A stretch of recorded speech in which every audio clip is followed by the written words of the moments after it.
ప్రస్తుతం రాజకీయ రంగంతో పాటు సినీ రంగంలోని సెలబ్రిటీల వ్యక్తిగత జీవితాలకు సంబంధించిన జాతకాలను బహిరంగంగా చెబుతూ తాను కూడా చివరకు ఓ సెలబ్రిటీలా మారిపోయారు వేణుస్వామి. వాస్తవానికి ఈయన చెప్పిన వాటిల్లో చెప్పినవి చెప్పినట్లుగా జరుగుతున్నవి ఏవైనా ఉన్నాయా అంటే సమాధానం చెప్పడం కూడా కష్టం. సినీ రంగంలో పెళ్లి చేసుకున్న నాగచైతన్య, సమంత ఎక్కువ కాలం కలిసి జీవించరని, వారు విడాకులు తీసుకుంటారని చెప్పారు. అది మాత్రం నిజమైంది. కేసీఆర్ తెలంగాణకు మరోసారి ముఖ్యమంత్రి అవుతారని చెప్పారు. అది జరగలేదు. కాంగ్రెస్ పార్టీ అధికారంలోకి వచ్చింది. తర్వాత ప్రభాస్ మీద పడ్డాడు.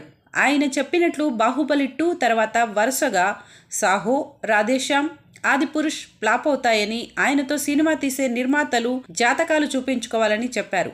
సలార్ విషయంలో కూడా అదే చెప్పారు. అయితే ఆ సినిమా బ్లాక్ బాస్టర్ హిట్ అవ్వడంతో పాటు దాదాపు 650 కోట్ల రూపాయలు వసూళ్లు చేస్తోంది. దీనికి మీ సమాధానం ఏమిటని వేణుస్వామిని అడిగితే, 4 సినిమాలు విడుదలైతే అందులో సలార్ ఒక్కటే హిట్ అవ్వడం, అది కూడా హిట్టా అంటూ ఆయన కవర్ చేసుకుంటూ వస్తున్నారు. తాజాగా విడుదల చేసిన వీడియోలో వేణుస్వామి పవన్ కళ్యాణ్ గురించి మాట్లాడారు.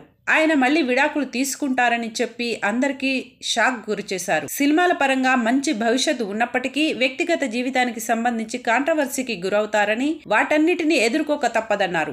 ఆయనకు చెప్పేవారు లేక అనవసరంగా రాజకీయాలు చేస్తూ భవిష్యత్తును నాశనం చేసుకుంటున్నారన్నారు. 2024లో మూడోసారి విడాకులు తీసుకుంటారన్నారు. ఆయన కేవలం త్రివిక్రమ్ శ్రీనివాస్ మాట వింటారని, కానీ త్రివిక్రమ్ పవన్ వ్యక్తిగత విషయాల్లో జోక్యం చేసుకోరన్నారు. పవన్ కళ్యాణ్ ఇకనైనా మేలుకోవాలని, ఏం చేస్తే ఆయన ముఖ్యమంత్రి అవుతారు అనే విషయాన్ని గుర్తించాలన్నారు. పవన్ ముఖ్యమంత్రి అయితే చూడాలనుకుంటున్న వారిలో తాను కూడా ఉన్నానని, అది అర్థం చేసుకోకుండా పవన్ అభిమానులను తనను అనవసరంగా ట్రోల్ చేస్తున్నారన్నారు.